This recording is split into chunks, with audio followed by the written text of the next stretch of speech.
آج ہم ایک نہایت اہم روحانی موضوع پر گفتگو کرنے جا رہے ہیں اور وہ ہے نماز میں خشوع کے اسرار۔ نماز اسلام کی روح ہے، بندے اور اللہ کے درمیان براہ راست تعلق کا ذریعہ ہے، مومن کی معراج ہے۔ لیکن افسوس کے ساتھ کہنا پڑتا ہے کہ ہم میں سے اکثر لوگ نماز ادا تو کرتے ہیں مگر نماز کی روح سے محروم رہتے ہیں۔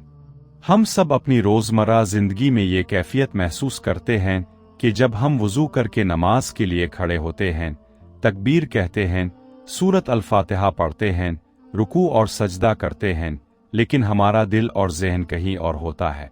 کبھی کاروبار کے معاملات ذہن میں گردش کرتے ہیں، کبھی گھر کے مسائل، کبھی مستقبل کی فکر، کبھی موبائل سوشل میڈیا کی یادیں۔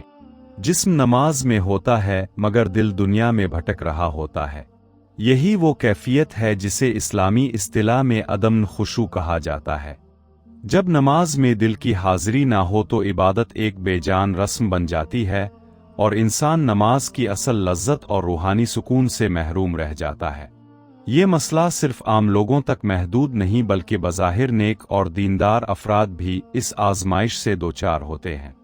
اس لیے یہ ایک ایسی روحانی بیماری ہے جس کا علاج ہر مسلمان کے لیے ضروری ہے۔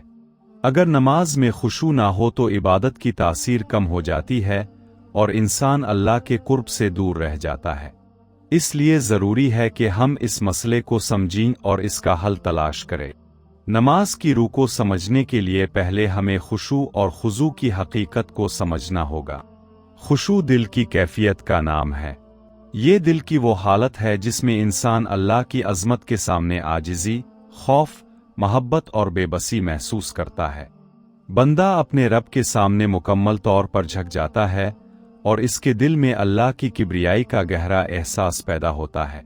یہ کیفیت ایسی ہوتی ہے جیسے کوئی شخص کسی عظیم بادشاہ کے دربار میں حاضر ہو، اس کے جلال اور عظمت سے متاثر ہو کر اس کا دل کانپ رہا ہو مگر ساتھ ہی اس کی رحمت سے امید بھی رکھتا ہو۔ خضوع جسم کی کیفیت ہے۔ یہ نماز کے دوران جسم کے سکون، ادب اور ٹھہراؤ کا نام ہے۔ آہستہ کھڑا ہونا، اطمینان سے رکوع اور سجدہ کرنا، نظر کو جھکائے رکھنا اور غیر ضروری حرکات سے بچنا خضوع کی علامات ہیں۔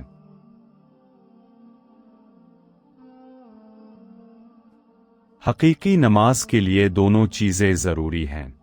اگر دل حاضر نہ ہو تو جسم کی حرکات بے معنی ہیں اور اگر جسم میں ادب نہ ہو تو دل کی کیفیت ظاہر نہیں ہوتی۔ اب سوال یہ پیدا ہوتا ہے کہ نماز میں خشوع کیوں ختم ہو جاتا ہے؟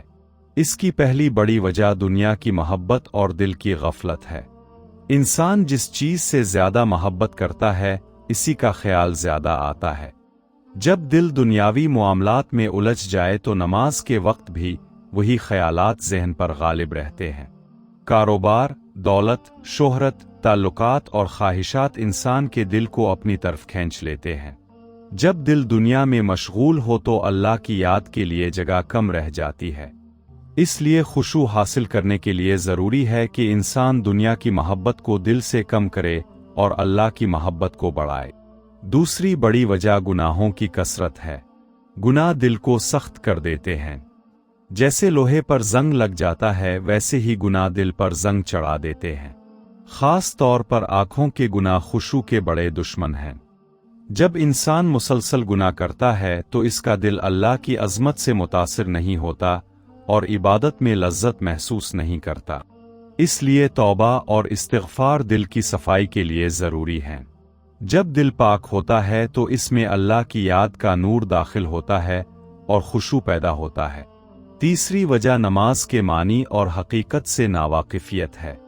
بہت سے لوگ نماز کے الفاظ دہراتے ہیں مگر ان کے مفہوم سے واقف نہیں ہوتے۔ وہ سورۃ الفاتحہ اور دیگر اذکار پڑھتے ہیں مگر ان کے معنی نہیں جانتے۔ یہ ایسا ہی ہے جیسے کوئی شخص ایسی زبان میں گفتگو کرے جسے وہ سمجھتا نہ ہو۔ جب انسان نماز کے الفاظ کو سمجھتا ہے تو اس کا دل ان الفاظ کے ساتھ جڑ جاتا ہے اور نماز ایک زندہ مکالمہ بن جاتی ہے۔ جب انسان کو بیماری کا علم ہو جائے تو وہ اس کے علاج کی طرف متوجہ ہوتا ہے۔ اسی طرح نماز میں خشوع پیدا کرنے کے لیے چند عملی طریقے اختیار کرنا ضروری ہیں۔ سب سے پہلا طریقہ نماز سے پہلے تیاری ہے۔